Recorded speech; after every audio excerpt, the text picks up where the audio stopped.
ইসরায়েলের সর্বাত্মক আগ্রাসনে গাজায় প্রলয় নেমে এসেছে। মর্গে মরদেহ রাখার জায়গা নেই, আর হাসপাতালে শয্যা সংকটে চিকিৎসা পাচ্ছে না আহত ফিলিস্তিনিরা। এছাড়া আইডিএফের অবরোধে উপত্যকাটিতে প্রাণ বাঁচানো সরঞ্জামেরও অভাব। এতে কেবলই বাড়ছে ফিলিস্তিনিদের দুর্ভোগ। এই ঈদে জামা জুতো অ্যাক্সেসরিজের ডিসকাউন্ট।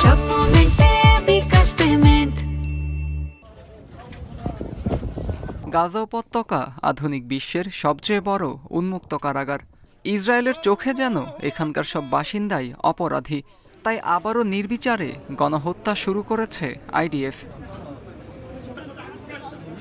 বিশ্বের অন্যতম শক্তিশালী সেনাবাহিনী আইডিএফ হামাস নির্মূলের অজুহাতে গাজায় সর্বশক্তি দিয়ে তাণ্ডব চালাচ্ছে ইসরায়েল।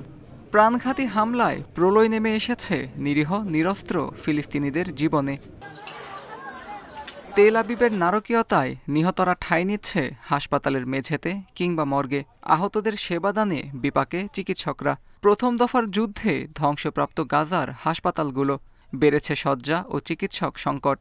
দখলদারদের অবরোধে অভাব চিকিৎসা সরঞ্জামেরও।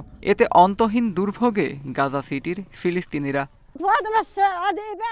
এই যুদ্ধ বন্ধ করুন, ফিলিস্তিনিদের নির্মূল করা বন্ধ করুন। ওরা সবাইকে মেরে ফেলছে, শিশুদের খুন করছে। শত্রুদের হামলায় গোটা এলাকার কিচ্ছু আস্ত নেই, একটা পাথরও না।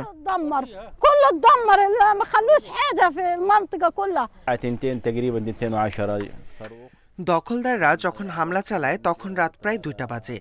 এতে 5তলা ভবনটি ধসে পড়ে। ধ্বংসস্তূপের নিচে আটকা পড়ে 34 জন। আমরা 6 জনকে উদ্ধার করেছি, তাদেরকে হাসপাতালে নিয়ে এসেছি। একই চিত্র গাজার উত্তর দক্ষিণাঞ্চলেও। সেখানে আছে মৃত্যুর ভয় আর স্বজন হারানো ফিলিস্তিনিদের আর্তনাদ।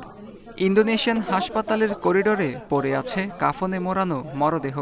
পাশেই কাঁদছেন মধ্যবয়স্ক এক ফিলিস্তিনি নারী। তার প্রশ্ন, কোথায় বিশ্ববাসী? আমাদেরকে দয়া করুন, বাঁচান আমাদের। ওরা আমাদের পরিবারের শিশু থেকে শুরু করে সবাইকে হত্যা করেছে। বহির্বিশ্বের রাষ্ট্রগুলো কোথায়? তারা কেন কিছু করছে না?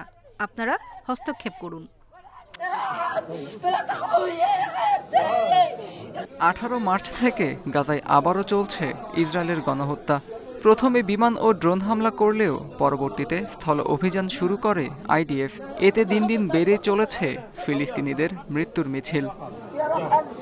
আত্মজুর রহমান, ইন্ডিপেন্ডেন্ট নিউজ।